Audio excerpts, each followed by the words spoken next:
right. Hey, Hello. welcome back to the Rachel and Megan book club. Yeah, we need to have a name for this. I don't know. Book ranting. I don't know. Yeah, I know. Unscalable book club, whatever. That's Yeah, that's what something. we are. That's So good. again, I'm Megan. And I'm And, Rachel.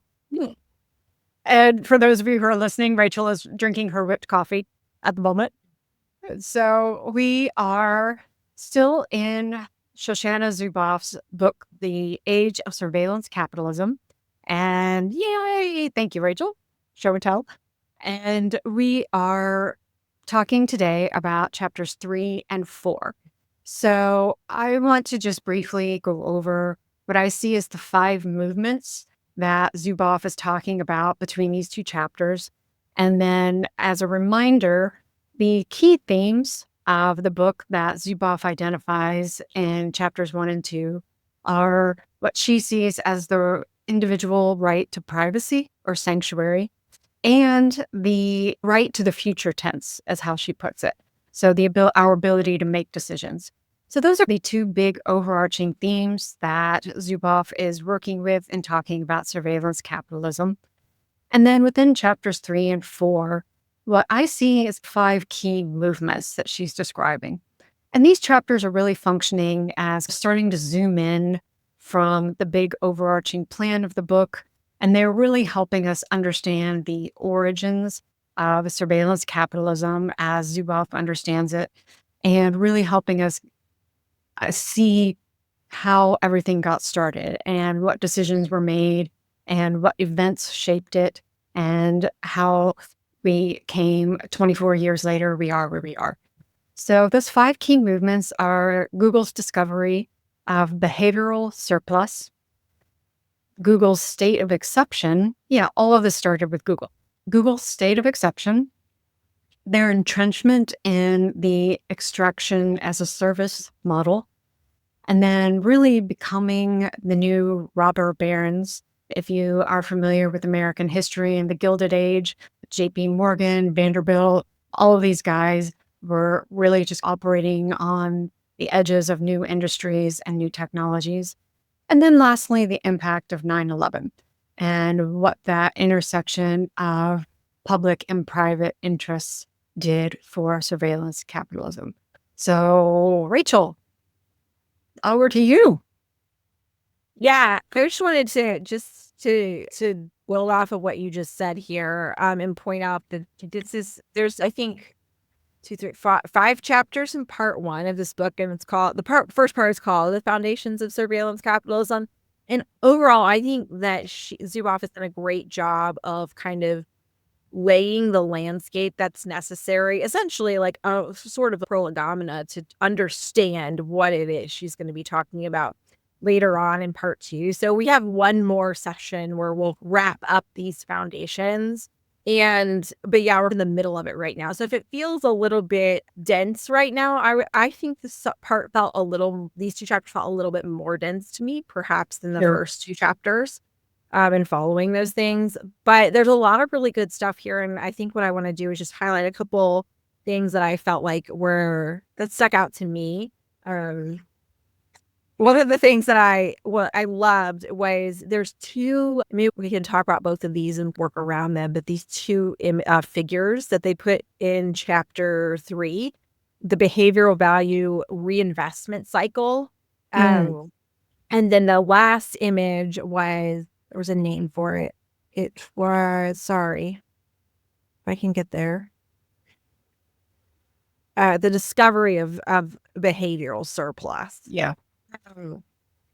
And these are I would just say, I'll just hold it out, the first one up real quickly, and as people can see what that looks like there. But I think this is a great use of images and figures to create a metaphor of what is actually happening in this really dense material. So the first one that she talks about here is this behavioral value reinvestment cycle. And she says, in this cycle, only behavioral data needed for service improvements are rendered. these are reinvested in the user experience. So I think this is that reinvestment is the social contract that she's talking about later on, where they're like, we'll take your data and we'll make this a more personalized experience for you. And as the user, you're thinking, oh, this is awesome. It knows that, oh, Rachel wants to go get her ears pierced again. Let's make sure that she gets all kinds of ads for flat back earrings because they're comfy to sleep in. And does she know that they exist? And that's great for me as the user, but it's also collecting. There's more things that it's not just that, but it's collecting. It's using that data in ways, like you said, to shape the future. Is that how you would explain? Yeah.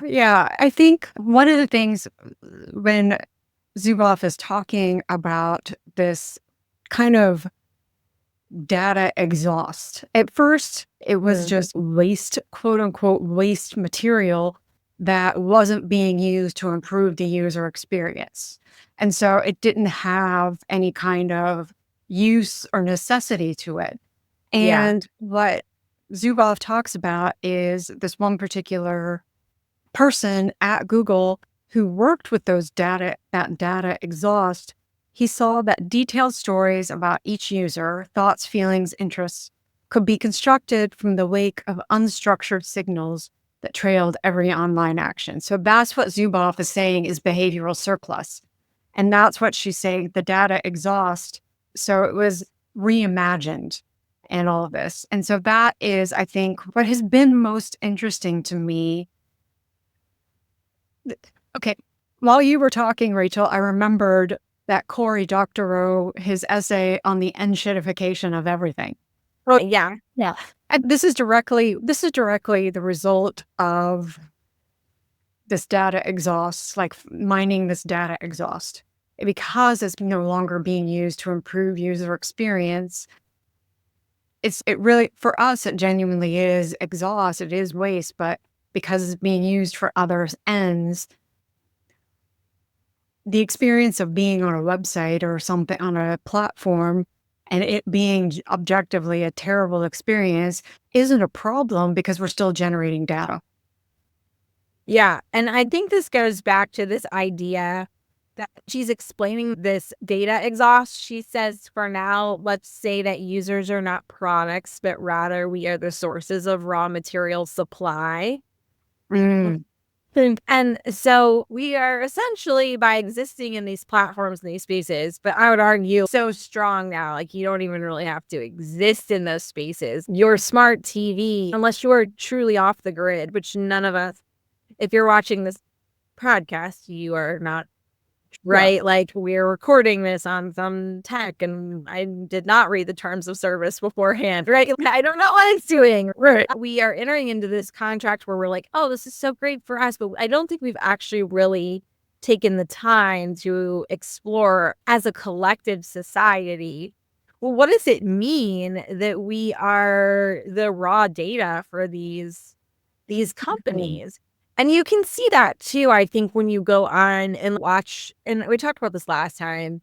I'll try to be less, there's plenty to complain about right now in our current historical moment. I'm sure I'll find something, but I'll try to behave myself. But it just feels like when you watch these investigations, the federal level on these tech companies, they don't even know what kind of questions to ask to really evaluate. Right. What does it mean that they're using all of this data from us? If they don't know, certainly I don't know if we actually know. Right. And if they're the ones who have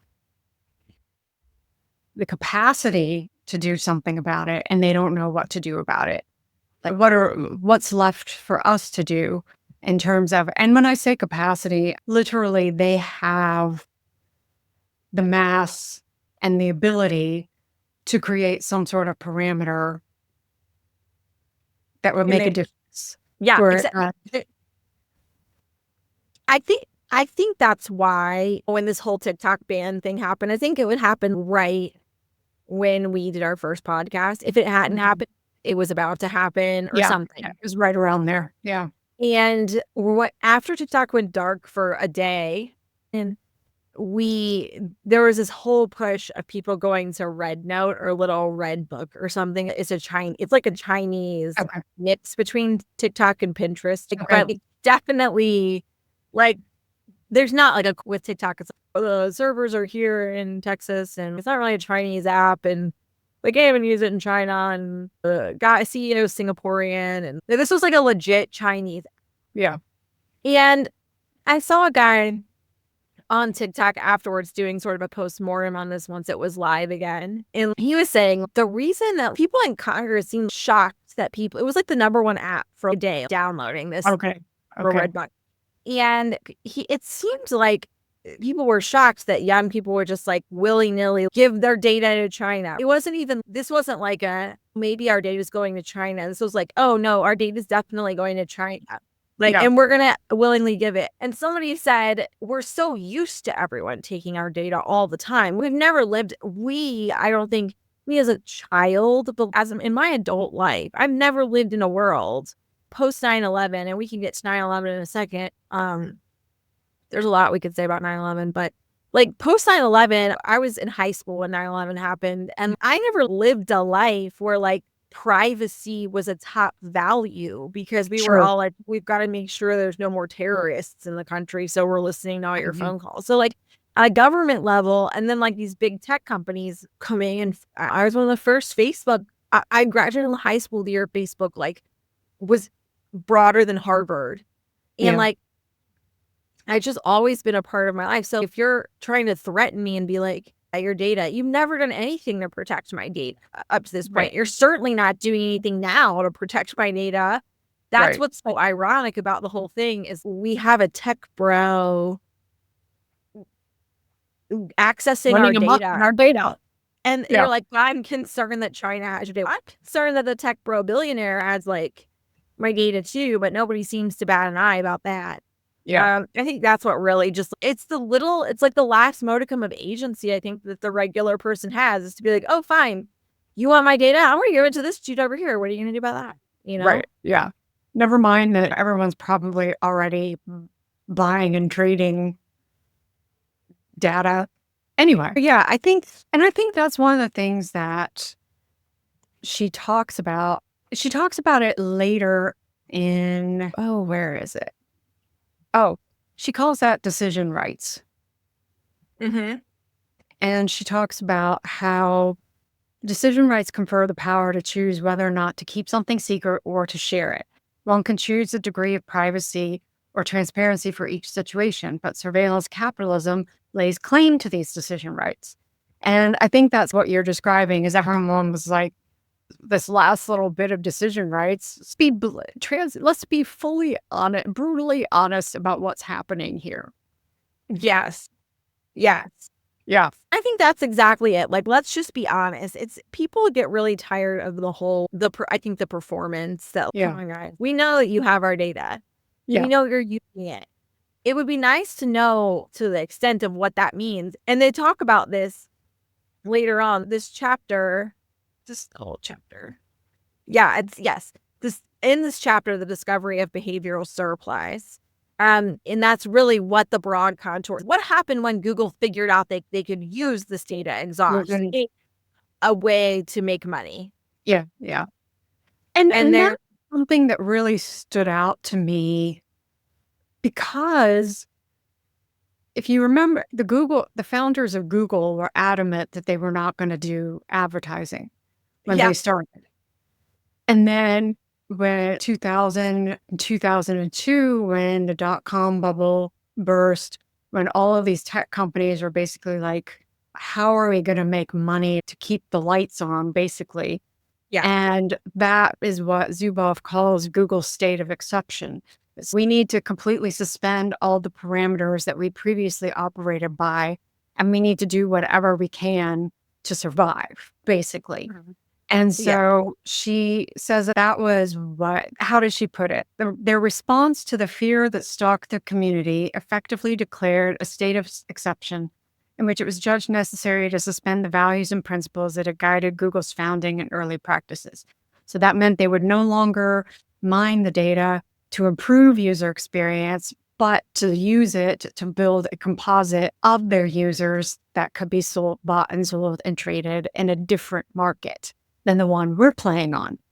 And psychologists, we don't know these people, so we can't do anything other than comment on the public behavior and the choices, the results of the choices that these people made. But why did they do a complete 180? There had to be something else going on in these people that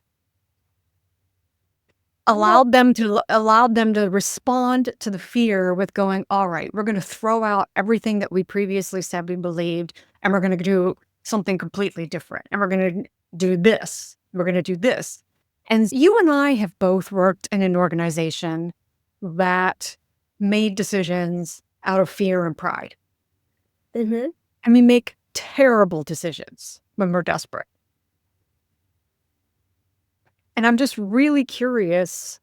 I'm just so curious about this change. There's nothing I can do other than to be curious about it and be like, what the fuck, dude? Buff. Let's back to your point, to your question, where she said, you can't, capitalism raw is not, it's not good for you. Right. And I think this is where the regulations come in, and people are going to get upset at me, but at this point, it is what it is. I question if the success or failure of the company rides on doing whatever you have to do to survive in your own personal survival at not just an existential level, and this is your baby, but your literal material existence. Yeah. Requires the success of it, then people will do terrible things.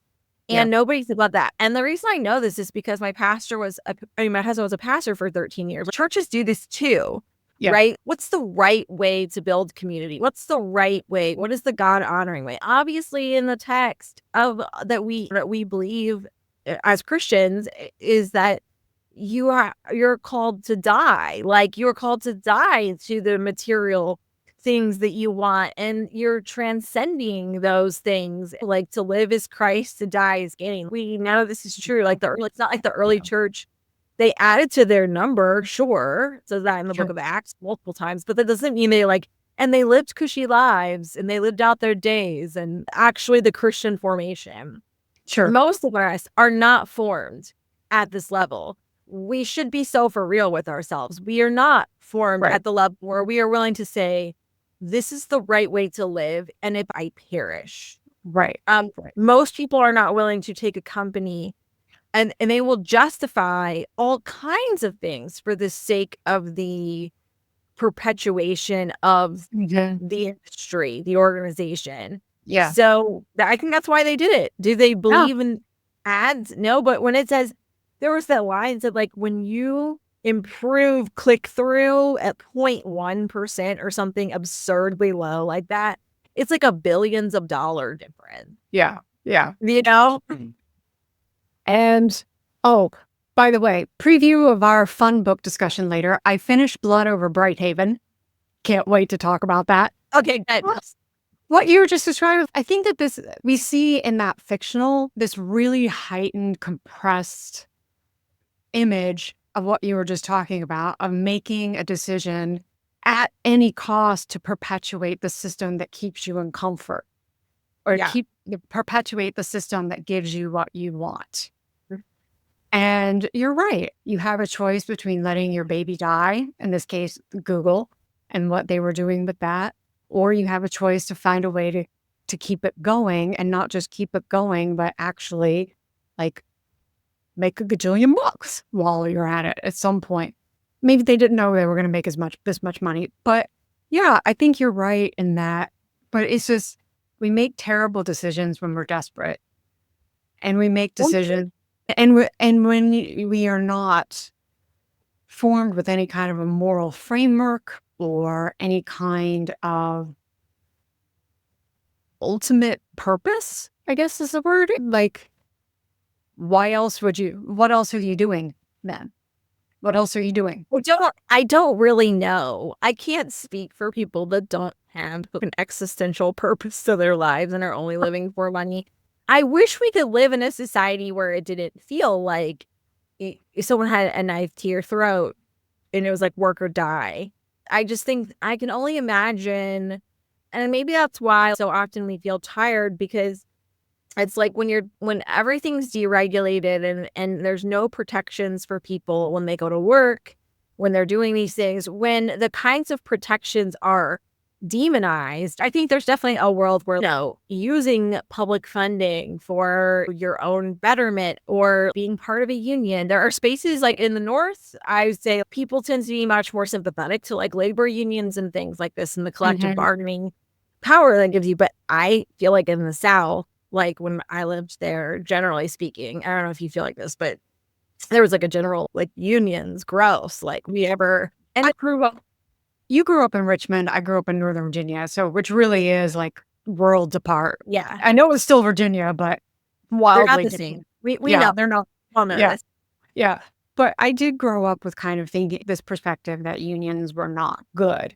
Yeah. And the problem with something like a union and that kind of regulation, always we end up using the power we have very horribly. It ends up getting corrupted. But the whole point of a union is to offer protections, because if the company won't do it, who will?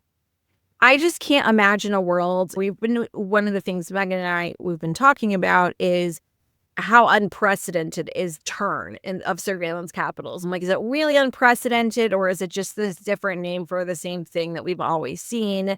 Me, though, I think all of the talk about the deficiencies of unions and whatever that is, but I actually, at this point in my life, probably reject most of those things that I grew up on and heard. Oh, unions, people are lazy and whatever, and how they think they can just make more money every time. I'm just like, I don't know if I really buy any of those critiques anymore. But with the asymmetry, one of the things they talk about in here is as they realize they can use this exhaust, they just start buying companies. Even like Google buys YouTube, Facebook buys Instagram and WhatsApp, and they just buy an Oculus. They buy all the stuff for billions of dollars, right? No, but are like in the game arena to play at this level, because we don't have dollars to do this with. So they're buying these companies for this extra data exhaust to do an even better job at playing the futures behavioral market. And here was the section called The Secrets of Extraction. And she's doing this sort of like just as industrial capitalism, so surveillance capitalism again. She says Ford inventions, Ford as in the Ford car, dude, revolutionized production. Google's inventions revolutionized extraction and established surveillance capitalism's first economic imperative, the extraction imperative. The extraction imperative meant that raw material supplies must be procured at an ever-expanding scale. Industrial capitalism had demand economies of scale in production in order to achieve high throughput combined with low unit cost. In contrast, surveillance capitalism demands economies of scale and the extraction of behavioral surplus. So, like, they just want more and more information. I feel personally a little concerned that if this is the MO of a tech bro, the solution we've come up with in 2025 is to allow a tech bro into the last untouched by tech bros, perhaps, cache of information, which is the government. Yeah. I'm sure they had access to this stuff in a roundabout way, because they talk about that too. Even if you try to keep information away, like, they still have a composite on you. Like, you can't even actively try not to let them know things about you, because they will still be able to put that together. So I'm sure there's not anything that they didn't really already know, but now the bag in some real, actual, concrete ways that I don't think it's ever been out of the bag before. Yeah. And yeah, I mean, there's another writer that I've been reading. His name's Ed Zitron, I think. And he coined a term a few years ago. Like, he's been doing a lot of independent reporting on all of these companies. And he really has an absolute hate on for Sam Altman. He coined the term the rot economy. And it's what you were just reading about is, how did they put it? Raw material supplies must be procured at an ever-expanding scale. And Citron basically says the raw economy is growth and profit at any cost. And so they're trying to find new frontiers of growth.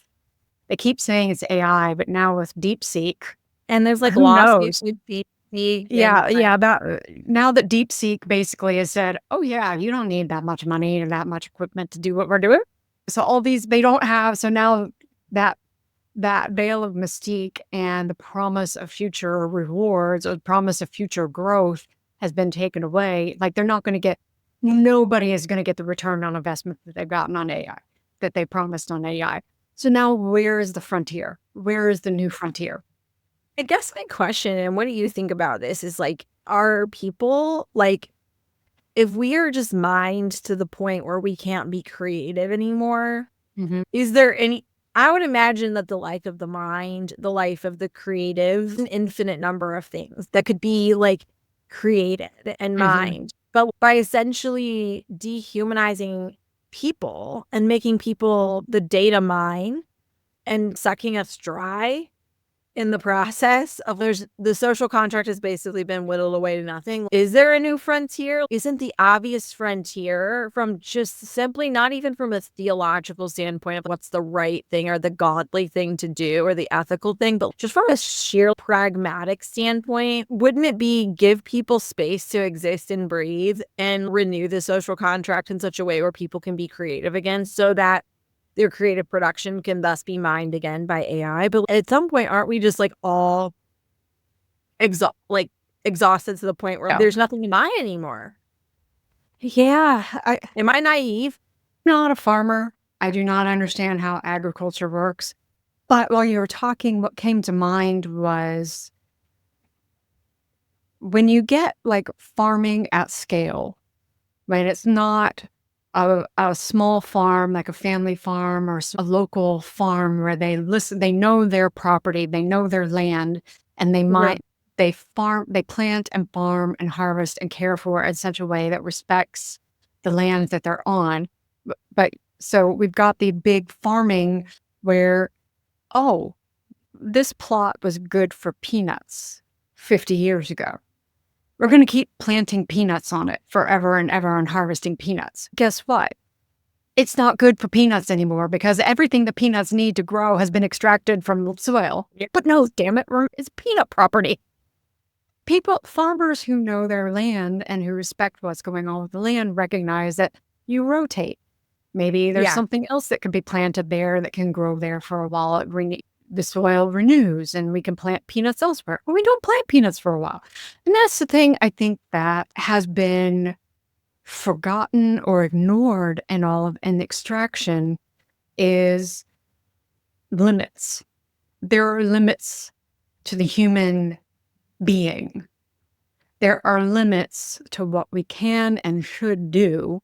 And these tech bros don't care about the limits. They think that the limits don't exist or they don't want them to exist. And so they think if they keep pushing beyond them, eventually they'll just break that boundary and it'll be fine. They'll just go where no man has gone before. But the problem is we have boundaries. We are bounded by time and place. We are bounded by energy. We are bounded by attention and capability and capacity. There's only so much you can do. Eventually something will break, and eventually it will break so bad you can't recover. The bound seems so obvious and intuitive, I think. But that's exactly what they talk about in this book is in order for this thing to survive, it has to keep growing. Like the frontier, we have to keep finding new frontiers. We have to keep this sort of exponential growth that we're less valuable than others' bets on our future behavior. If that's the case, I don't know how. And I don't even know if anybody cares enough to try. But of behavioral surplus has to be a way of saying, in order, like you said, if the people are the farmland, we have to give them space to lie fallow. It's this whole remember back in the day when they tried to do, I think maybe California did, but I just remember in elementary school when they were like, hey, we're going to put a tax on fast food or something like that. Yeah. And everybody went up in arms. You can't tell me what to eat. I'm going to clog my arteries. I'm going to clog my arteries or whatever. You can say at a micro level, I could take a day once a week where I shut everything off.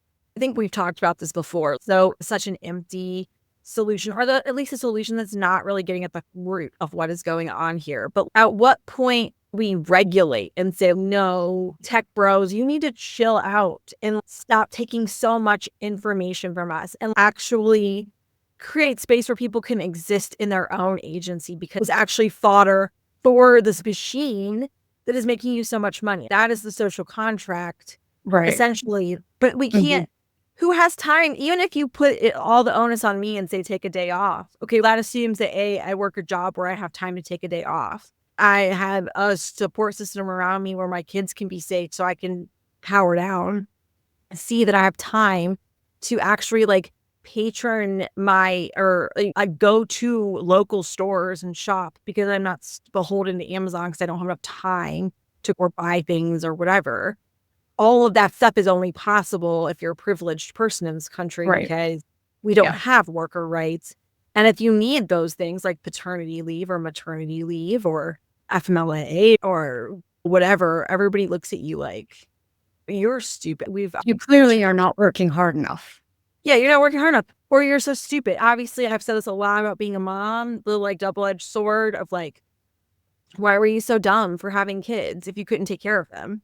It's I just thought I felt called to be a mom, hoping it worked out and I have decent character, that society would be like, cool, we want to partner with you to help you come up with upstanding future citizens of this country. And instead, when you're drowning over here, people are like, sorry you planned so poorly, Rachel. Yeah. And I think we keep coming back to this word asymmetry of information, asymmetry of access, asymmetry of agency. Everything that these companies, that surveillance capitalism and the individual companies that use extraction as a service as their model, they laid claim these decision rights, and they are not willing to extend to anyone else what they are claiming for themselves. No, exactly. We're not. That's also this arrogance to say, because we can, we will, and now we've accumulated enough mass of power. And I think that's the other thing, is the asymmetry of power. And this is something that I think off and on as I'm thinking about power in the world, independent of a theological framework. Not independent, but just how do we enact power in and of ourselves? And in some ways, you only have power if someone's willing to grant it to you. Yeah. And what's going on now is we did grant it in the form of convenience. We were promised convenience, and we did grant them this power over our data. But now we're realizing we gave them an inch, and man, they took 50 million miles. Yeah. And now we're and what we're trying to do is we're trying to figure out what it looks like to take back that power. It's not that we can't, it's that they have very effectively atomized our communication to the point where we don't even know, we think there are other people who feel the same way, but how do we get if we try to connect with those people, we'll just be giving more data. I know. And the other problem here, you could say it's a class consciousness issue. I wouldn't say that either party in our the two-party system that we have is there are individuals, I think, that are particularly interested in this kind of stuff at an ideological level. Whether I agree with them or not is two separate things. Obviously, I think people like Bernie Sanders have certainly been championing the workers' rights for a long time, but he's been a voice in the wilderness in terms of the establishment for Democrats. Of course, I think legacy media has done a great job at making people like Bernie and AOC to a certain extent just look absolutely insane in our current landscape. Oh, these people are range radical people, when in reality, if you actually just go listen to them talk, and they're both very good about putting long form material out there, it's actually very reasonable. Oh, we want to help workers be protected, and why is it minimum wage raise? It's becoming, the asymmetry is becoming so much. And I think that's what we're really talking about here, is if you talk to somebody, minimum wage is a great example, right? Where like you have to have a certain amount of money to buy things and to participate in this economy. And as the price and cost of goods increases, if your wages are stagnant, then your ability to participate in the economy is limited. And as Bob talked about last time, this just keeps going on in my head. I sold a bill of lies. I was a millennial and told I could be whatever I wanted to be. And I like chose a path in my life. And I thought, oh, you do a job. And if you work hard at your job and you do it and you show that you have talent, like you will be compensated in such a way that you will be able to live like a solid middle class life, right? Right. And be able to give your kids something. And I am absolutely terrified of, will I have anything to give my children? Sure. I don't actually know at this point. Yeah. Because it feels like everything is becoming further and further out of reach Right. for people. Yeah. Yeah. And I keep thinking back to Zuboff's line about capital. What does she say? Capital is greater than basically the idea our work, the compensation we get from work is not as valuable as the capital that people build. And I'm like, was that the economic way we were supposed to do stuff? Was like have weird side gigs where we were like buying up houses and renting them to people to make money? Was that what I was supposed to do to be able to be successful? Yeah. Which feels so gross. Also, what? Why are we exploiting? Why, if I have more in order to survive as a middle class person, the response isn't that I get to be generous. The response is that I have to find somebody else in the sick pyramid scheme to exploit. Right. In order to be successful. I don't want to do that. I want to go and do a thing. Great job. You've done a great job at your craft. Well done. Here's some money for that. That's right. And I want that money to function. Symmetry that just feels so bad now because when you have the corporations buying up homes, I listened to a David Harvey podcast the other day about corporation, like how impossible it is to get into the housing market when you have corporations coming and buying up homes. Yeah. You can't get in. So I don't know. I know. I've thought about this. When I was younger, my grand ambition was to be a starving artist in an attic somewhere. So I never had this vision of success, like financial success, that like I never had an image of myself as being like in a solid middle class, even though that's how I grew up. I just never had that image of myself. And I don't know if that will be relevant or not, but I just share that to say I grew up with the idea that if you work hard, you put in a job, the employer will pay you fair wage, and you'll be able to do what we as your parents did, which is we were able to buy a house and we didn't need a college degree to do that. You need a college degree, so go to college. Okay. And now you've gone to college, and now you and I both have how many degrees between us, and and that was for what? Yeah. Or my husband's a great example too. Has a bachelor's degree in religion and then 2 master's degrees, was like amazing seminary stuff, and was a TA, and everybody thought he was like the belle of the ball, like the PhD candidate, obvious choice on the Hebrew language stuff. And also the perfect example of the Eugene Peterson vibes of the pastor scholar, right? These private, intimate relationships with people in his congregation, a life of prayer, a life of contemplation, all these things. And guess what? When you live in, and this is my question, it's like, is it like maybe the problem is the capitalism with no regulation on it? Yeah. Because at the end of the day, what was asked of him in order to live a life where he could take care of a family was like, be one of these megachurch pastors. And he was like, no, like he's not ever going to be that. That's not what he wants to be. And now he makes like way more money doing some like weird insurance, IT, like tech release. This new update is going out. We're going to release. I don't even know what he does. He just this one little cog in this massive insurance company doing tech stuff. Yeah. And he makes way more money. And it's not like and here's the crazy thing. It's not for a family of 5. It's not like you're going to be like, wow, he's really like rolling in the dough. Rachel and Matt probably have a private jet. But I remember like when we were in ministry, there's just so much really unhealthy stuff. This is a little bit of a side tangent. Maybe listeners will find it interesting, but I think there's just a large, in the non-denominational world, very large, unhealthy conversations around money and salaries Yeah. and what the expectations are. In my experience at multiple different churches that were non-denominational, there's very little salary transparency as far as Yeah. what is going on. It's Mhm. very unclear as to why some people, the disparity between salaries for certain people. I'm sure if any HR person walked into a church and looked at what people made and how they came up with those, like, they would just explode. There's no way their brains could quantify how messed up this is. And let me tell you, it is just another level of mess up. And then on top of that, when you're at the bottom of the barrel, you're the youth pastor or the part-time admin or whatever, you are making absolutely no money. And it's just, We experienced this when we worked together.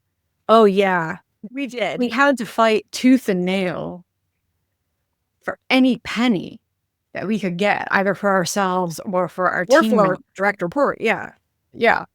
And I read this blog post by the writer Robin Sloan, and he was like, I'm going to talk about the federal budget, but first I just want to point out that any company that is focusing on cutting, you can't win by cutting. No. And any company that's focused on that has already failed. Like they're failed. Like they're done. And he said, here's how you can start to understand the federal budget. Your hand, the palm of your hand is entitlements like Medicare, Social Security, all of that stuff. And then you work like defense. I forget what the other, like defense, the other components of the budget. And then the pinky is everything else. And when Yeah. they talk about cutting waste, they're talking about everything else. Because Yeah. they're not going to touch entitlements. They're hell not going to touch defense. All of Yeah, these other no. things, maybe find some efficiencies and reduce a little bit, but really everything else. Just really underestimate how complex a government is and how complex our government is. I was talking about with somebody today. I know we're a little off topic, but I do think it relates because there's this idea, these tech people, and actually let me go back to this line in The Moat Around the Castle, the second chapter, where they ask, Business Insider covered Schmidt's remarks to the Mobile World Congress that same year, writing, when asked about government regulation, Schmidt said that technology moves so fast that governments really shouldn't try to regulate it because it will change too fast and any problem will be solved by technology. We'll move much faster than any government. And point today, and that's been the friction that we are experiencing as consumers are experiencing in having behavior and data extracted from us and it being shaped. And then also what we're watching happen right now, which is we are watching a tech bro come into the federal government and doing tech bro-y things. And I think the question is the idea of somebody disrupting the government. Is that a good thing? Is that a virtuous thing to come into the government? I don't know because, and I'm right there with you. There's so many things that if we had an imagination, do we actually need so much on military spending and military like contracts and things like that? And I'm pretty sure I saw somewhere, don't quote me on this, but I think that the Pentagon has never passed in a financial audit ever. When we talk about waste and we're like, let's get rid of USAID. One of the really interesting conversations around that I found really interesting is I just think people underestimate the complexity of the government. And what's going to happen is somebody came in and disrupted. They just shoved a bunch of dominoes down. We don't even know what has fallen in a sense of that. Yeah. I remember a former coworker of ours, Dina, one time when it was a staff lunch or something like that. Buy anything you want under $10. Good times. I remember she was talking about a local situation in which a new pastor had gone in to a church and had just started left and right making changes, disrupting all this stuff. And I just remember her saying, you really should never make changes. Like your rule of thumb should be don't make any changes for the first year. Because spend that time learning what's happened, like learning the history, learning how it works. You have to spend that time building relational trust. There's no way around it other than just to be there and put in the time and put in the reps, basically. And I think that's what we're seeing is all of this stuff. And I think Zuboff mentioned this in chapter 1 or 2, is that it has to happen at speed. There's an impatience with slowness. Yes, she does say that. And like the government, like regulation and oversight and checking, all of that is necessarily slow. Yes, it can be bureaucratic and stupid and ridiculous because we also have this fantastic fear of liability and being blamed for something, the outcomes that happen. But like it is necessarily slow, and you actually do want some of that slowness. And Rachel, you were so good at this. You still are. But when we worked together, you were so good at this. Like everyone else is like pie in the sky. We can try these things. We can do all these things. And you're like, okay, but have you thought about X? Have you thought about Y? Have you thought about Z? And we're all like, partial my flow. And you're like, yeah, but your flow is going to get wasted if you keep doing that. What if I told you that tech bros are basically operating in that mode, and the government, everybody is going, do you even understand how the machine works?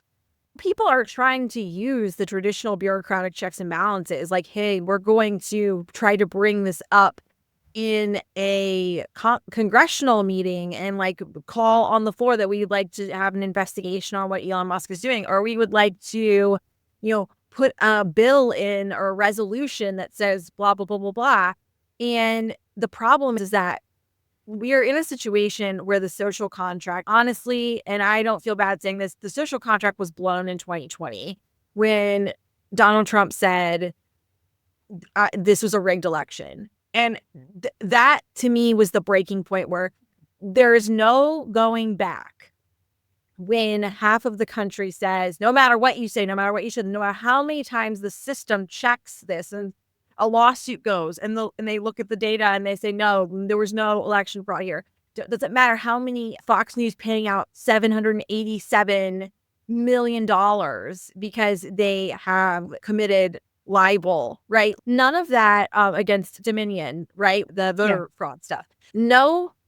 You've already broken a social contract, and there's literally no going back at this point when you have half of the country saying, oh, I think there were shenanigans in 2020. And I don't really, because of course, none of those people were saying that in 2024 when Trump won. That's this whole thing is if I win, it's fair. If I lose, it's rigged. There's no social contract anymore. Let's be honest. It's a disingenuous game now. It's like in the words of like Gadamer and Truth and Method, it's like, you have refused the mutual set of rules here. So our interpretation, it is impossible for us to communicate now.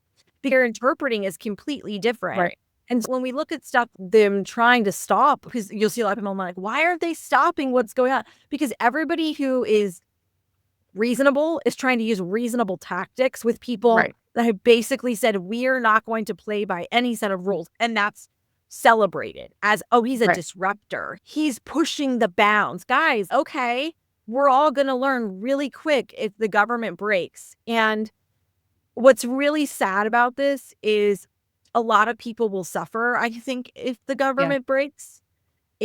Eventually it will be all of us, because again, we don't know what dominoes got knocked down. Dominoes got knocked down when those 21-year-old, 22-year-old boys walked in and set up a server in the Department of the Treasury or whatever. We don't know. And what has taken, we don't know who has been emboldened when executive orders go out. Even if you can say, and this is, again, playing by the old set of the rules that no longer apply, people are like, oh, executive orders, it doesn't matter. Like, someone can just reverse them when Trump is out in 4 years. Are you presuming that the rules of the game are still live? Presuming at this point, we don't even know. We don't even rules are live. We're not. The rules, everyone else is still going, but are there rules? And they're going, whatever.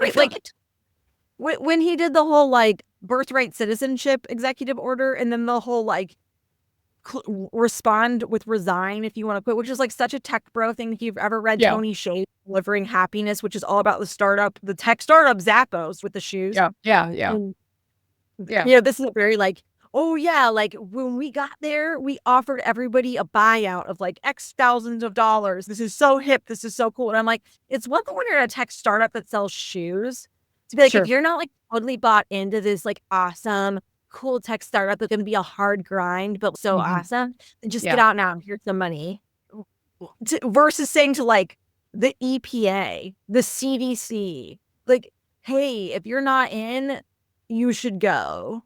What does that even mean? You can't just call everything that's not for you waste. And that's part of the problem is this language around waste is expanding so broad where if I don't understand what something is, or I don't like what something is, and it's not really benefiting me, it's waste. And that's not how the social contract of a democratic government works. It would be interesting what would happen. I'm not advocating. I am. I don't want to say I'm just asking questions because that goes wrong real fast. But I am curious what would happen if we actually really did return, like more governance returned to the state level. I don't know. I don't know. Is that even possible at this point? Like we're so used to thinking in terms of nation states. But honestly, here's the thing. When I read the Daniel Bell's Economy of Desire, they talk about the evolution of government and how government interplays with economies. And they basically said he basically talks about we're now at a point where, especially because, and I think Zuboff has talked about the different economic, like she talks about Polanyi's analysis, like economic history, but once you deregulate it, the government's only role is to make sure that the market economy keeps functioning. Like the government is subservient. So you can have communist and socialist governments and still have a market economy. Yeah. And so I think, so at this point, so now we're just literally taking the mask off of the government just exists to have to help surveillance capital. So yeah, that's the question is our digital life. I'm even just imagining functionally if you like gave the power back to the states or whatever. And there's like a few things that connecting with Zuboff. One, I don't know with the Patriot Act and post 9/11 if that's even possible. I think one of the reasons that we have done relatively well keeping foreign terrorists, we've done a shit job with domestic terror in terms of like gun violence. And then really misunderstand the rules of a horror movie, which is that the call always comes from inside the house. Yeah, but we've done a good job of protecting, I think, in general. And I could be wrong on this. I'm willing to stand corrected on this. But I do think that there's the sharing of intelligence across states very effective. And it's probably more effective than what in the European Union because of the centralization of this stuff. And again, I'm willing to be wrong about any of that. That being said, I don't know if people would enjoy, I think Americans enjoy too much the convenience of being one nation. And I think when people talk, like there's these insane people out there who act like they're chomping at the bit for a civil war. And I'm like, dude, like you look like you probably would not do well in a civil war. This is not your game to play. Let's sit this one out. Like myself included, left at the bit for a civil war. And I'm like, dude, like you look like let's pass. And like the reality with the Americans, click a button and all these things happen and it shows up on your doorstep. You can't do that if you're crossing lines where I have a different tax and economic structure, or like you like it when you ride on the interstate and I see a little sign that says, welcome to Indiana. And I don't have to do anything. I don't have to show my passport. I don't have to like, whatever. I just drive. Yeah. And that is not how it is in other places. So I think people would really, when they really start to think about it, the burden that it would put on the average person. Of course, if you're rich, it doesn't matter because you can just fly your jet. For those of us who are like driving cars and taking public transport and flying economy, it would suck so much. Yeah. Yeah. And I think that's the thing. So when we were talking before we started recording, I had mentioned that I keep turning over this word unprecedented that Zuboff uses. Yeah. She says surveillance capitalism is unprecedented. And we'd never seen anything like this before. And she says, I think in chapter 3, at the beginning of chapter 3, she says, any confrontation with the unprecedented requires new language, which, just as a sidebar, like this whole book is big case study in sense making, like the We're communication theory sense yeah. making. And that because that whole, like the whole idea behind sense making is you can do it around positive events, but it's usually in some kind of negative disruption that causes you to start going, hey, what's going on? And part of that is the old vocabulary is no longer suffices for this new situation that you've been in. And I mentioned sense making in our last conversation, and Zuboff is saying our temptation is to take previous experiences and use them as the filter for the new experience. And she's saying you can't do that with this. And she's saying that, and essentially what I took from that is she's saying you have to let the contradictions of this new unprecedented stand beside your previous experiences. But my question, I really am questioning if this is genuinely unprecedented. And the reason I'm questioning that is because I had just before we started reading Surveillance Capitalism, read a 1964 essay by Lewis Mumford. It's called Authoritarian and Democratic Techniques. And he says that it's a more recent achievement. It begins around the fourth millennium BC. It's a new configuration of technical invention, scientific observation, and centralized political control that gave rise to the peculiar mode of life we now identify as civilization. And centralized techniques drew on inventions and scientific discoveries of a high order: written record, mathematics and astronomy, irrigation and canalization, basically making water canals. And above all, it created complex humans, machines composed of specialized, standardized, replaceable, interdependent parts, such as the work army, the military army, the bureaucracy. And despite its constant drive to destruction, this totalitarian techniques was tolerated and perhaps even welcomed because it created the first economy of controlled abundance. So it started in a time when we had when economies were based on agriculture, when feast was rare and famine and scarcity were more common. And you had this centralized machine that suddenly was able to deliver a level of comfort and ease that was not possible before when you were dealing with small, local, unconnected groups of people. Yeah. But one of the things that Mumford is saying is when he contrasts that with democratic techniques, and he calls democracy, it's in small groups. It's in those members who meet face to face, that interact freely, they're known to each other as persons. What comes out, what happens arises organically as they respond to each other and as they respond to the circumstance and as they respond to the needs of the community. And so he's basically saying we've got personal and we've got abstract. We've got this big machine. And all of that to bring it back around to my question, is surveillance capitalism genuinely, truly unprecedented? And if we read Mumford, I don't think so. I genuinely don't think it is, because the impulse to centralize, to narrow access to information, to maintain control, like to share control only with a small group of people over a large group of people, that is not new. What is, I think, different, I'm willing to grant this, is scale and speed.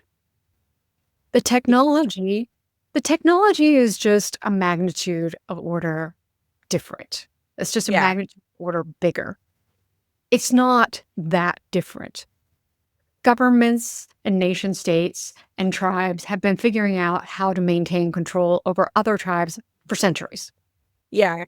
I agree. There's a line in here too where she talks about in the Moat Around the Castle, she talks about the Gilded Age.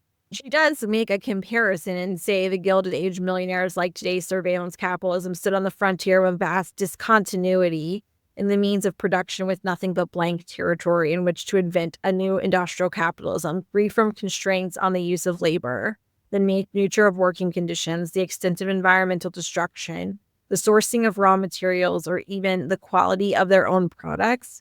And like their 21st century counterparts, they did not hesitate to exploit the very law that they despised, flying the banner of private property and freedom of contract, much as surveillance capitalists march under the flag of freedom of speech as the justification for unobstructive technological progress, a topic to which we'll return. Then she goes on, and at the end she says, the bottom line for Gilded Age business elites was that the most effective way to protect the original sin of that economic era was, as David Nassau put it, to circumscribe democracy. They did this by lavishly funding their own political candidates, as well as through the careful honing and aggressive dissemination of an ideological attack on the very notion of democracy's right to interfere in the economic realm. Their industries were to be self-regulating, free to follow their own evolutionary laws. Democracy, they preached, had its limits, beyond which voters and their elected representatives dare not trespass,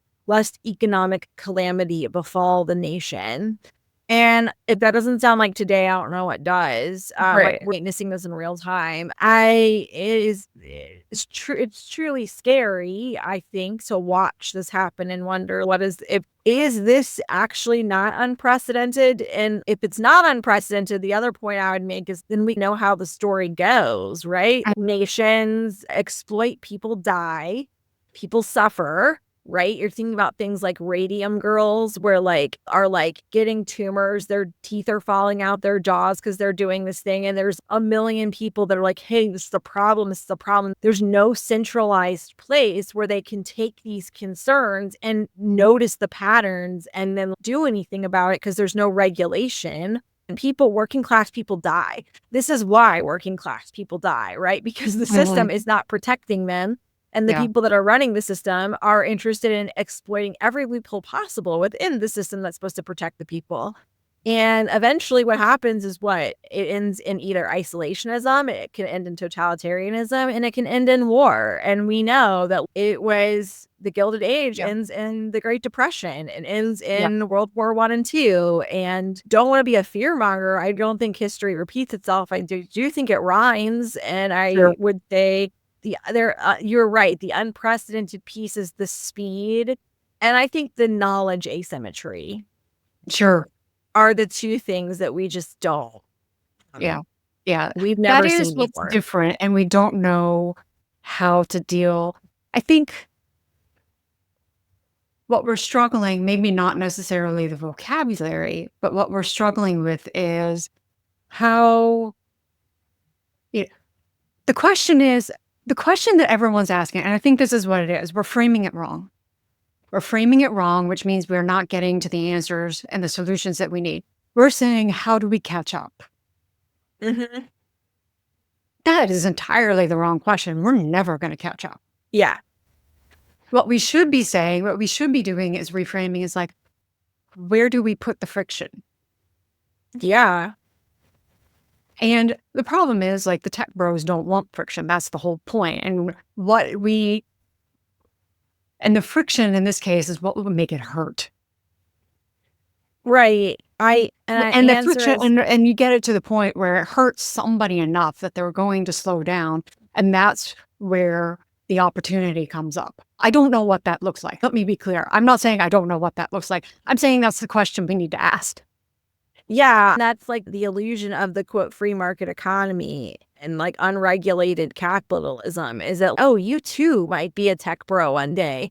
What's going to happen? This is what monopolies are. Like, if you have an idea, don't worry. They either have a million lawyers to sue you to the high heavens for copyright or trademark or whatever idea infringement, or they're going to buy you out. And whatever they buy you out for is going to a fat sum of money to you, but it's nothing for them. Right.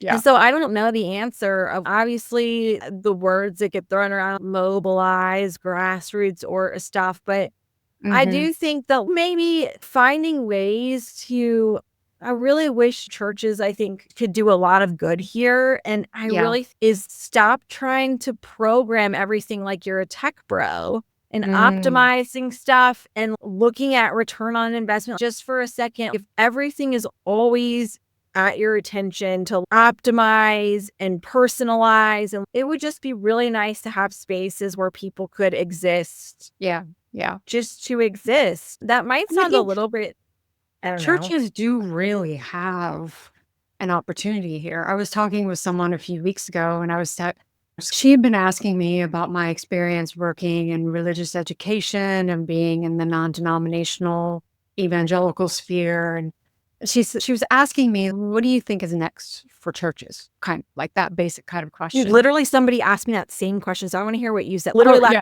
when asking the exact same question.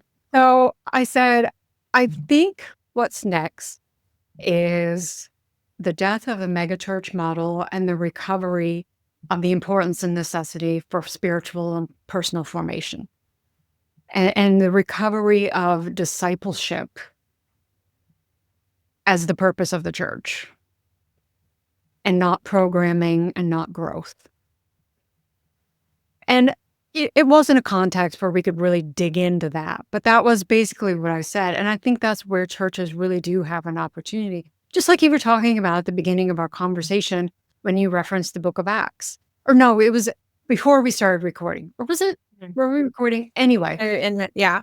yeah, you were talking about the book of Acts, and you were talking about they added to their numbers daily because they were living in such a countercultural way. They were sharing.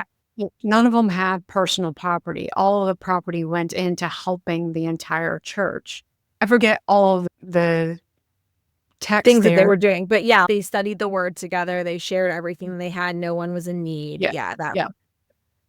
And I think that's what Mumford actually talks about. He says, two technologies have existed side by side, one authoritarian, one democratic. The first system-centered, immensely powerful, but inherently unstable. It's giving me balloons because of my victory sign. The authoritarian technique is system-centered, immensely powerful, and inherently unstable. The democratic technique is man-centered, relatively weak, but resourceful and durable. And that's because think about what happens when you get networks of people who are actually interacting with each other as people. Yeah. All the people in the church. And I think that's where there is a real opportunity for churches to recover a purpose and recover the practices that genuinely make it a transformative organization within the culture. How would you answer if someone asked you what's next for the church? You were way more hopeful than I was. I was like, oh, I'm like, is everyone ready to die? Because that's like an I do think it existential level. is. I do Yeah, think like, it is. It has to. yeah, I think in order to enact the vision that you're talking about, two things have to happen to make this sustainable. One is, and neither of them are happening right now. Right. One is like the kind of ruthless self-reflection and scrutiny that is necessary to be a leader in an environment like that, to create the kind of vulnerability and mutual trust, is that kind of formation in leaders is non-existent almost. Yeah. Yeah. In our churches right now, because the system rewards people who are not like that. Right. Right. The people who are like just who bring their wife iced coffee every day because they're nice people and never ask for anything in return. Those people are not successful in church. No. Because they don't wear cool ripped jeans and they don't have a cool edgy tattoo and they don't talk in a way that's relevant, right? Yeah. Yeah. They're not edgy and pushing the bounds. And so that's number one, because if you end up in a cult, right? Like the kind of people that get a small following of people who are sharing life together, that's called a cult.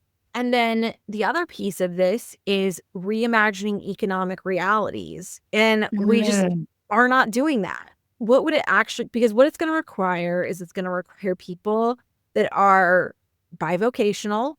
And in order to be bivocational, you have to have another set of privileges in your life. In order to make that happen, it requires empowering people in your church to do stuff. That requires a change in polity in a lot of these churches.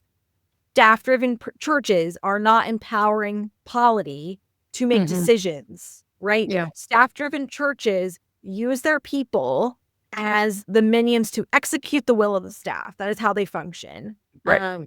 And I don't really care if anyone thinks that sounds bad because I've lived it for 13 years, right? You don't get to come in and say, hey, I think I want to start I feel really called to start a wilderness walking ministry. Can I do that at this church? The pastor is the visionary. So you can't, they're not the garden tender. They don't see that person that comes in and wants to start a walking ministry for introverts as, oh, this person has their own agency and my responsibility as the pastor is to cultivate this person within the garden of our church. Yeah. They see that person as off mission. That's a great idea. That's what? Yeah. Or a threat. Yeah. Right. Yeah. Or a threat. And they're like, hey, that's a great idea. Unfortunately, we just don't have the bandwidth to support that right now. So maybe you can serve as a greeter on Sunday morning because that's where we need people. And what you were saying, like reimagining the economic realities. And the first response to that is to envision doing that ministry in terms of material resources, material and economic resources. That person is not asking for economic resources. That person is asking for support to network and build relationships. Yes. And it's actually more telling of what pastors and leaders in churches understand those questions being asked of them to be and what they understand themselves a steward of. All of that comes back to not just the formation of the leader, but the formation of the people within the church. So our answers are not that far off. They're actually intersecting really well. Yeah, because I know. you have to, the whole point of the gospel is that Jesus says that the kingdom of God is near. Yeah. The kingdom of God is among you. It's me. I'm inaugurating it. That's the point. And I wrote down, let me see if I can find it. In this book, The Scandal of the Kingdom by Dallas Willard. I love this. Just stopped me. It just utterly stopped me. The gospel of our Lord Jesus Christ is the present availability of the kingdom of God. This helps us understand what salvation is in the New Testament sense. This salvation includes three things that are available to us: forgiveness of sin through the work of Christ and his substitutionary stand before God on our behalf. Our sins are forgiven through the mercy of God. Transformation of character into the image of Christ. We are meant to be conformed to the image of Christ. This is a work of grace just as much as the forgiveness of sin. And there is nowhere any indication that this is something that is supposed to happen after we die. And a significant degree of power over evil, both in our own lives and in the lives of the church, the life of the church of which we are essentially a part. Does any of that sound like what we're taught? No, because it doesn't make money. I'm saying is it's just as simple as that. You're always gonna have limited material resources in the church. You're gonna have even more limited. The more you diverge from capitalism and the entrepreneurial spirit, and the more that you move toward communities that are thought of in metaphors that are, I don't know, biblical, like the body of Christ or these kinds of images of the flourishing. I'm the vine, you are the branches with trees. This kind of stuff, the more that you are trying to embody these kind of stuff, the more as a leader, you are creating less of an asymmetry of power. You are divesting yourself of power and modeling this for the people of God. And then they also are divesting themselves of power. Which is contra what wins in capitalism. You will lose the game. And what's interesting in the beginning of the chapter today, and maybe even we want to shift after this, I don't know, to our other fun stuff. But what was interesting, what really to circle all the way back around, was like Yahoo and some of the other companies didn't capitalize on this cookie stuff because they didn't see it as like valuable. And they were also, should we be storing this? Should we be taking this data? People were asking questions. The people that win are the people that exploit the loopholes. And I think it's really telling that what we celebrate as Christians and align ourselves with are people that exploit loopholes.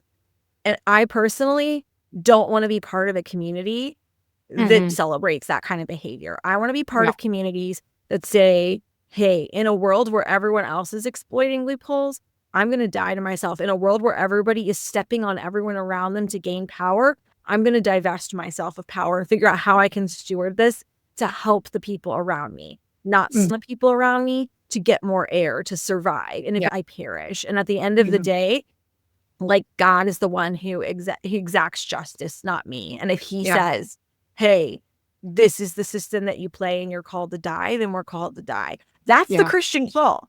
The fact that we're so far from it right now has me absolutely flabbergasted and really frustrated, frankly, because no wonder no one wants to be a Christian. Seriously.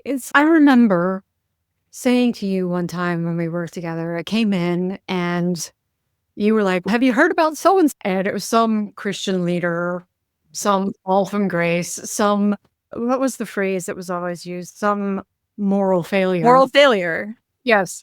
And I remember that my reaction was not even, oh no, or that's terrible, or oh, I'm so sad. It was like, sure. Yeah, we're optimized for the results we're getting. Right. And I look back at that now and it makes it, now I'm so sad. I'm sad that's my reaction. Yeah. I'm sad that I don't expect better from the people who were supposed to be better. Well, and that's the constructive. And to say that there is a standard of character and behavior that Christians are called to, and you, that's, I don't even have a word for it. I think that the answer of the first question of, okay, what do you do with surveillance capitalism? The depressing part is there's actually not a lot we can do at this point. I think at an individual level, not to feel like negative Nancy, but like the asymmetry is so strong. But I think that is not, as you said, I don't think that is unprecedented. Certainly the early Christian church in the behemoth of the Roman Empire, certainly they were experiencing a different kind of asymmetry in terms of military power, resources, things like that. And I do think that the Christian call, there is a way forward to be a Christian in these realities of these asymmetries. But what it's definitely not, what it's definitely 100%, and I will die on this hill, it's not aligning yourself with the person with all the power. That's not the solution. Yeah. And we never see Jesus do that. We never see the disciples, the apostles, the friends of Jesus, Paul. No one is doing that. No one is aligning themselves. They are of the realities of those powers. They even leverage from time to time when those powers act upon them. I'm thinking of Paul and going up, to Rome, basically. But like, never are they aligning or being friends with those powers. Yeah. And I think we love the idea of Christendom and Constantine. Some people love it. Yeah. I don't know. I'm saying like, I forget what I was saying. Anyway, no. Desert Father. I would have been like, peace. I'm out. I'm going to the desert. Yeah, I know. Yeah. Can we be mystics? Can we go back out in the desert now? I remember saying again to our coworker, Dina, I think the church in America is dying. I don't think it is dead. It just doesn't realize it's a zombie. Yeah. I think and the I think structure that's really hard. It is hard because I think the structures and the containers that we think of as church are showing their impotence in this current moment. Yeah. But I do think, and that's why for me, the model for me is really more of the Daniel, Shadrach, Meshach, Abednego picture. And not that it's a perfect overlay, but I do think that there's a lot that book has to give us today of what does it mean to be discipled in a world that's not interested in a political reality that is not on your side.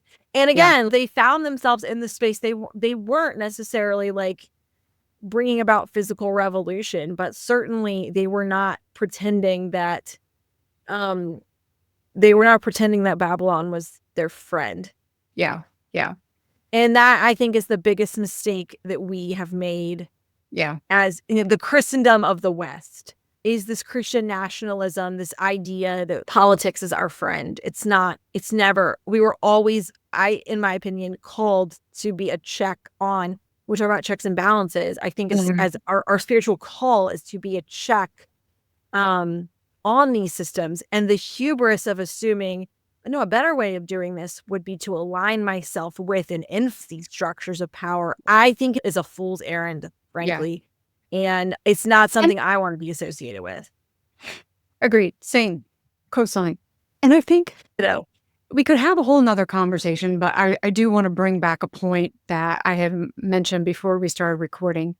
I had read an article. I was skimming an article, and the author, the speaker, was saying a takeaway about social media: it's neither good or bad. It's just a tool, and it depends on how you use it. And I was saying before we started recording, is this has never worked for me. Like, this argument has never worked for me. And it finally snapped into place as I was thinking about these chapters, and I was thinking about all of these ideas. It finally snapped into place, because this idea, and Christians, evangelicals in America are really good and really bad at this. Like, they're really good at just co-opting these tools, and they're really bad at understanding that tools, they fundamentally misunderstand the nature of created things. Tools are never neutral. Tools always reflect the ethos of their maker. Tools always embody something of what the creator believes about the world, and that always embody the creator's intentions. So to say that social media is a tool that we can use and that it's neither good nor bad, I think when you understand what surveillance capitalism is doing, it's fundamentally misunderstanding the premises of the tool itself. It's fundamentally misunderstanding that the whole point of it is to capture you in this web, so you don't even realize that you've been aligning yourself with it. And what was it you were saying? You were talking about aligning yourself with power. Evangelicals have had this thought that politics is just a tool, that power is just a tool that they can use. And they've fundamentally misunderstood the rules of the game, the scope of the game. Okay, for crying out loud, stop with the symbols. Like, why are all these video software giving me, like, using hand gestures and popping up things on the screen? It's stupid. It's really funny to me also on the side. I'm convinced that all of these tools are are built by people. Any social tool that involves communication has to be built by somebody who is not actually an inherently social person. Because anybody, it's like Teams, like the smiley faces on like the emojis. I'm like, all of these emojis are terrible. You understand? It's as if the person who created these emojis has never had a conversation with a real human being ever. I'm convinced. Yeah. Anyway, I think that's an excellent point. So let's end on that note, and let's talk about what we have been reading, what we're currently reading, and what we want to read. That's fun. Let's do it. Let's do it. What's that? You want to start? Yeah, I'll start. Since our last conversation, and again, because I have insomnia, I end up reading like 2 books in the middle of the night. To read more than I do. But I don't read during the day. It's very hard for me to read during the day. So getting through nonfiction is a little difficult.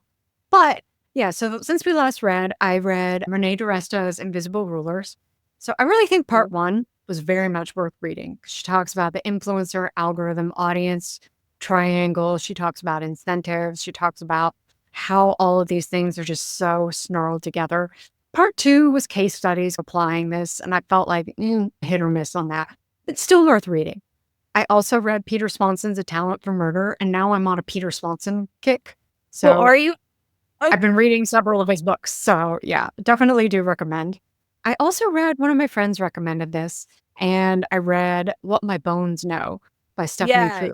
So it's Fu's memoir of coming to find out she has complex PTSD. And Okay. so she has a child. It was a bit harrowing to read about her childhood abuse. So I can only imagine living through it.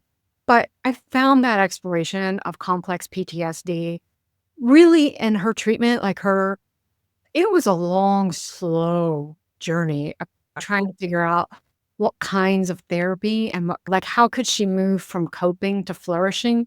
And I Yeah. thought that was just a really interesting book. I've read, you might like this. It's called Such Sharp Teeth by Rachel Harrison. Have you heard of it? No. So it's a werewolf. It's a werewolf story. And I thought it was funny. There was a lot of good humor in it.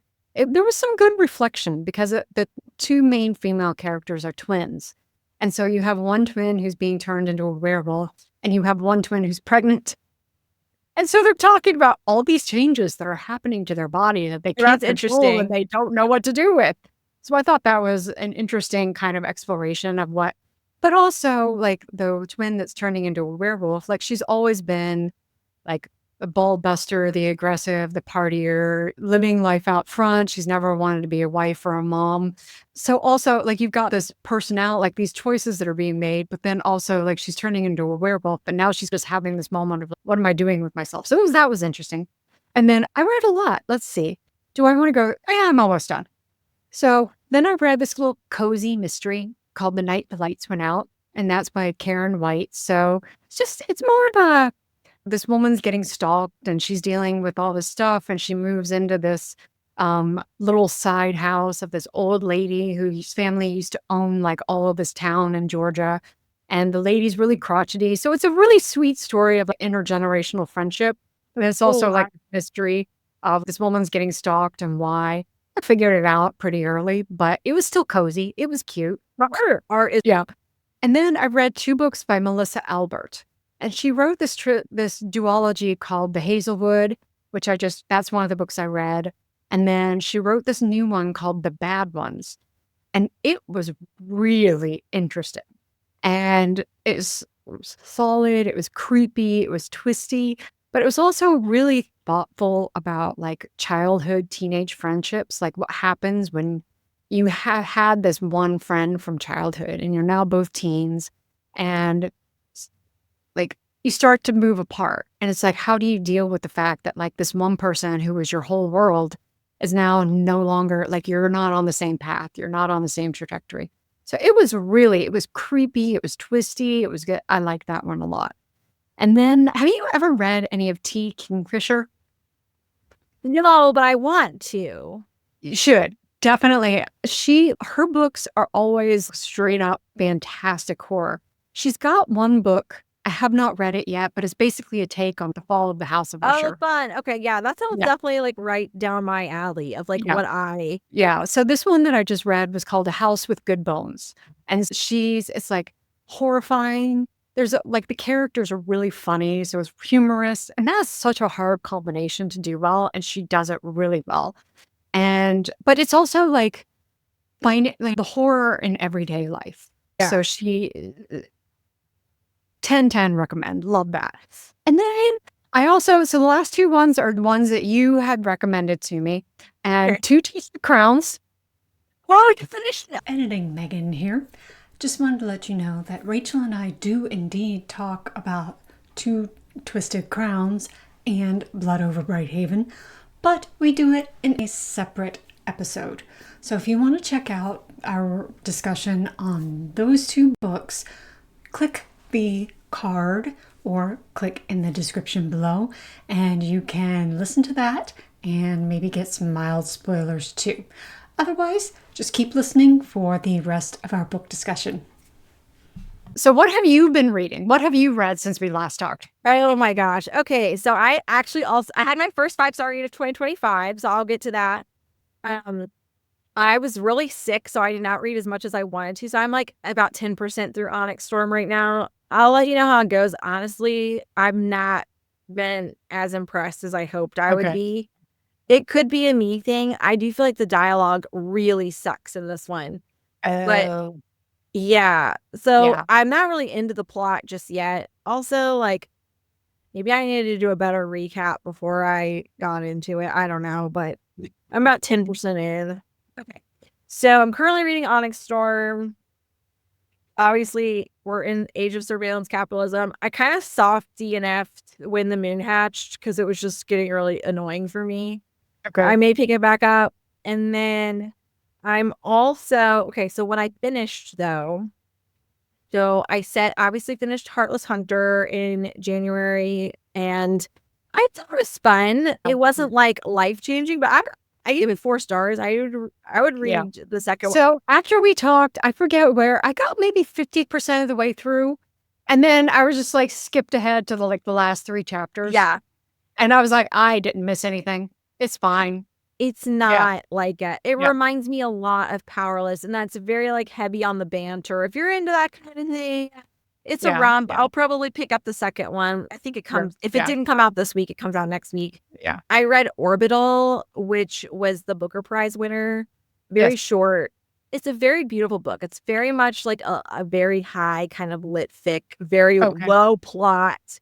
But it's really cool, I think, when you read a book like this, because this is clearly somebody who is like showing you the beauty of the earth that we live Yeah. on, right? They're in space, and sort of like meaninglessness of time when you're outside of Earth and watching Yeah. it.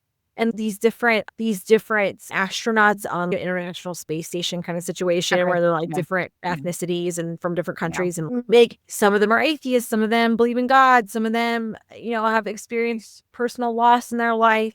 They're watching things like a typhoon happen on the planet, and they're like just reflecting. So I think if you're looking for a nice, short, reflective book, it was a very I got it on my holds list. So I'm curious to read it. Yeah, if you're looking for fast, Blood Over Bright Haven drops you in at 100 miles an hour immediately. This is like a good, you're coasting at 35 the whole time. Gotcha. And if you're like, man, nothing happened, that's because nothing happened. It's So you said was that your 5-star read, or was it some? I'm going to get to that. I'm going to save it for last. Okay, I okay. just finished it yesterday. Okay.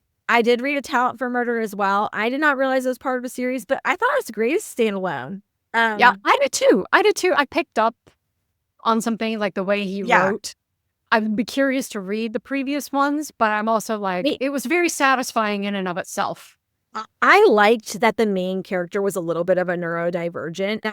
It felt like it was neurodivergent coded, like maybe even like autistic code a bit. The main detective girl liked that. I thought it was really interesting the ways that she was like processing through life. It was good. Yeah. Asher listened to it with me in the car, and he liked it. We thought it was satisfying. I'm not recommending an 8-year-old listen to this. You'll probably, if you go listen to it, any listeners, and you let your 8-year-old listen to it, you will probably think I do not win Parent of the Year, but we have a really broad listening palette in our house, all the way from that to Mr. Popper's Penguins, and we just do it all in our house. I read Challenger. This one's a 4.5-star read for me. It was excellent.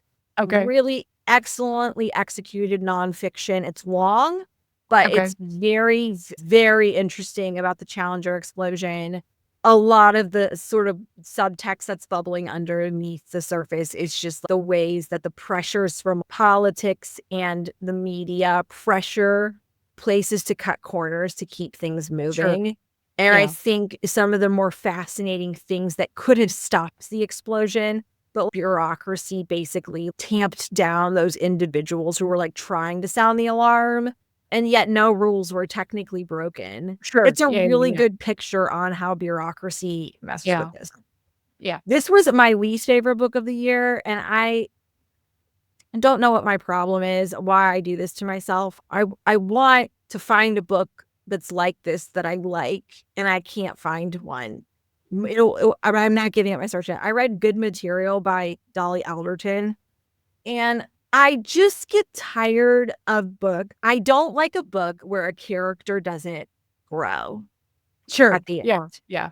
And Yeah. where like Wait a minute to remember what it was about. Now I'm on track. Yeah. and a miscommunication trope is like the most infuriating trope for me ever in a book, where it's like the whole central problem of your book is that you two people don't know how to talk to each other. I can't. I'm glad your relationship didn't work out because both of you are insufferable human beings.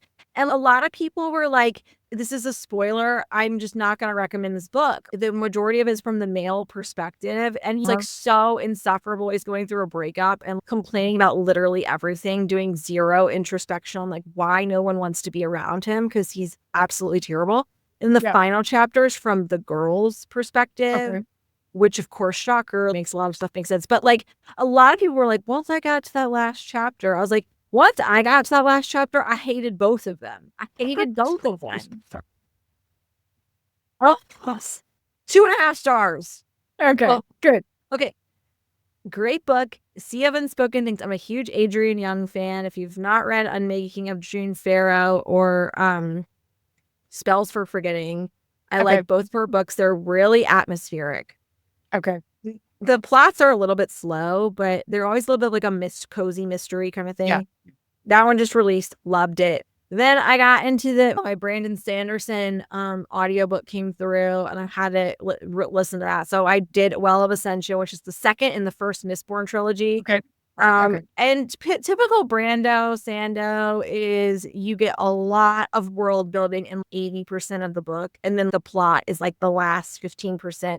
They call it the Sanderlanche, which is actually a very good explanation of reading. It was great. Lots of character development. Brandon Sanderson is just developing characters left, right, and center. So I'm excited for the third one in the trilogy. And then my 5-star read, Octavia Butler's Kindred. I read this. Okay.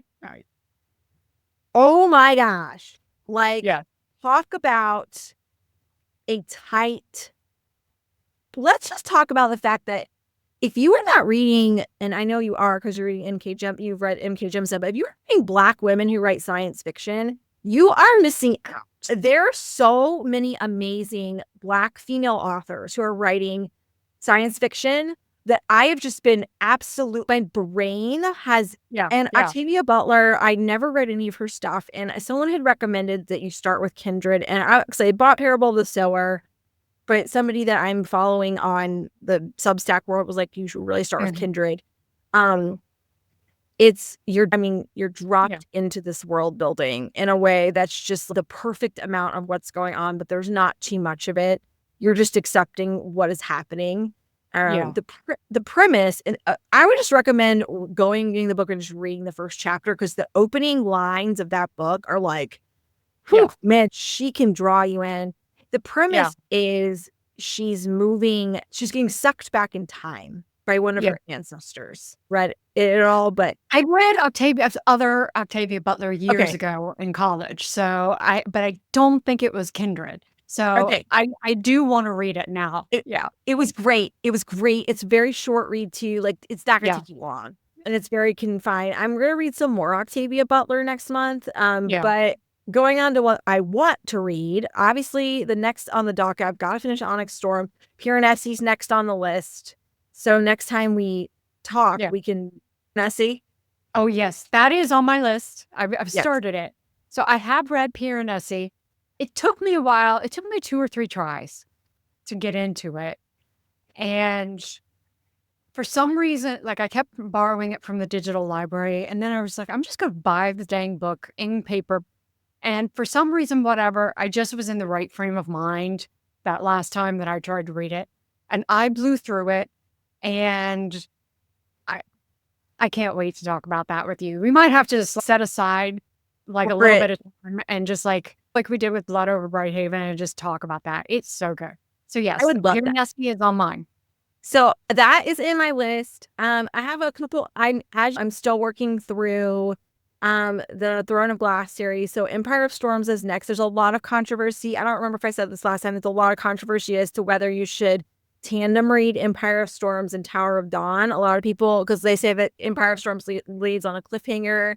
So then in Tower of Dawn is rehashing the same material as Empire Storms from a different perspective. But I decided I'm not going to tandem read. I don't know if this is a mistake or not, but I listened to everybody telling me to read Assassin's Blade third, and I just don't feel like it made a difference. Like everyone who was like, so I'm just not going to tandem read. And then I also am going to try, I told you I'm going to try to get through Dracula in February. It felt appropriate. I also want to go see Nosferatu. Have you seen Nosferatu yet? I haven't, but it is on my list to watch at some point. I made the mistake of reading a couple of reviews, and I should just decide if I want to go anyway or what. But I'm at the point in life where if it's not much at some point, I want to see what. I don't want to spend the movie to go to the theater to see it. Sort of, maybe. Not Yeah, I feel like it was appropriate. not the sparkle tires, but I also am going to listen to this book called also on the nonfiction I plan on reading this month, The Perfectionist's Guide to Losing Control, Path to Peace and Power. So I'm excited about that one. And then I'm really hoping I can get through the Ministry of Time, but I don't have many days left with it, and I'm probably going to go back. So I might start that. That one. Yeah, That one sounds familiar. Yeah, it was like really big last year. It's about I'm it's not like sure a this on my wish list. This looks it's like familiar. a science fiction Yeah. thing. But I think a lot of people think it's weird and they can't get into it. And I'm like, well, if I only have 5 days left, I can. Yeah. And then I also have this book by Lauren Vandernoot Lipsky called The Age of Overwhelmed: Strategies for the Long Haul. So I'll let you know if she has any interesting tactics for overwhelm. Okay. But that's my plan for reading. What about you? So I'm currently in the middle of reading The Seventh Veil of Salome by Sylvia Moreno Garcia. Have you ever read any of her books? She's really good. My absolute favorite one of hers that I've read is called Mexican Gothic. Yes, I've heard of that book. Yes. So I really love that one. But so I'm reading The Seventh Veil of Salome, and it's really an interesting toggle because it's about like in the golden age of Hollywood, like when they had the Hollywood studios and they would make stars and they would craft the personas of the movie stars. So it's set in that time period, and it's about them making like those big epic history movies, like it used to be Ben-Hur and Ten Commandments and all that. So they're making it about Salome, which is it Matthew? Is it the book of Matthew where Herod, where I think so. Yeah. Matthew So- Luke. Yeah. So it's the person of John the Baptist in the Gospels is a messenger of the Messiah. So he's Jesus Christ's cousin, and he is a preacher and a prophet, and he's crazy. Everybody thinks he's crazy. And he gets captured and held and imprisoned by the king Judea? Herod. What was the region? I don't remember what region he was in. I would assume Judea. Yeah. Yeah. King Herod. And there's it's in the gospel text, it's a very small character, like it's a walk-on part, Salome. And King Herod promises her, his daughter, his stepdaughter, whatever you want, dance for me, you can have whatever you want. And she basically said, give me the head of John the Baptist. And so the movie is being made about Salome concurrently. And the story is being told from the point of view of these female characters that are involved in making the story. But concurrently, she's also telling a separate story about Salome. Oh, cool. Yeah. So she's talking about the political realities, like the relationships of being in the Roman, like an outpost of the Roman Empire. And she's talking about meeting John the Baptist. And basically, Salome falls in love with John the Baptist. Oh. So I'm very curious where this is going to go because we know how the story is. So I am loving that someone has just taken this kind of walk-on part in this small text and is like writing this whole story around it. So that I think is cool. Yeah. So I'm in the middle of that. I'm also reading this book by Sean Hamill called The Dissonance. And it's another book about a magic system. It's basically based on negative emotions. And it's about these 4 kids who discover it in like middle school or junior high, and their lives got blown apart. And so I'm still early in that one. It's interesting. I'm curious about it, but it's just taking me a while to get into it. Yeah. So we'll see. I've also got The Nightwood, which is the sequel to The Hazelwood by Melissa Albert. So those are my fictions that I'm currently in. And then I have 2 nonfiction that I'm in. One is Nicholas Carr's new book, Super Bloom, which is just like for a communication major. I'm just like all over it. It is just so good. Really enjoying that one so far. And then I'm still working through Christine Rosen's book, The Extinction of Experience, Being Human in a Disembodied World. So that is really complementing nicely the other side, like the more philosophy side of what Zuboff is doing and giving us this like anthropological study kind of thing. So I'm enjoying that. And so on my list, like to come up Pierre Nisi, which we're both. And then I have to make a plan to read nonfiction. I tend to just read fiction at whim, so I have no idea what fiction I'm going to read. So Nude reader. Yeah, but chaotic readers. Yeah, But nude reader. yeah, so I want to read another Byung-Chul Han book called The Burnout Society. We will definitely be waiting with bated breath after you read that. Tell me how it is. And then I've had for a long time, and I've just never read it, but Walter Brueggemann's Sabbath as Resistance. Oh, yeah, that's a great book. Yeah, I want to read The Prophetic Imagination because it's like such a key text that I'm like, I should make myself familiar with it. Time, Enough, and Worlds. And then continuing on in my refamiliarizing myself with communications theories, I want to read Making Social Worlds by W. Barnett Pierce. And he's known, and this is a book about the coordinated management of meaning. And so the social construction of meaning, how we do that. So it's all part of that. And then, of course, continuing reading The Age of Surveillance Capitalism, continuing reading when I can prepare myself, feel ready for bombs dropped in my life, reading Scandal of the Kingdom. I know. It's like one can only read so much. It's heavy stuff. I've got to have a little bit of dragons or something in my life to... Yeah. I've been meaning to ask you, have you ever come across the author Tad Williams? He's in the same, I would put him in the same thing as like Brandon Sanderson, where he writes these big books, epic fantasy kind of things. I seem to remember years ago when I was younger, much, much younger, reading Tail Chaser Song, which is a standalone book that he wrote. Okay. But he's got, let me see, one of his big series is called Memory, Sorrow, and Thorn. Okay. And so it's supposed to be like this epic fantasy, like the next generation of Tolkien kind of thing, but swords and dragons kind of thing. So yeah.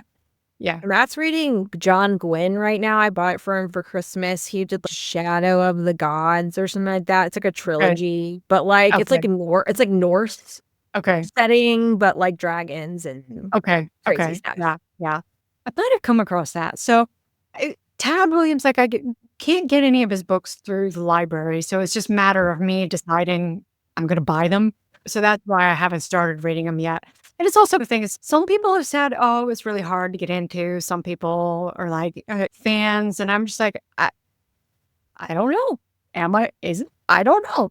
Because there are a couple of books where everyone's on the bandwagon, and I'm just like, I don't get it. It's just not me. So anyway, so those are mine.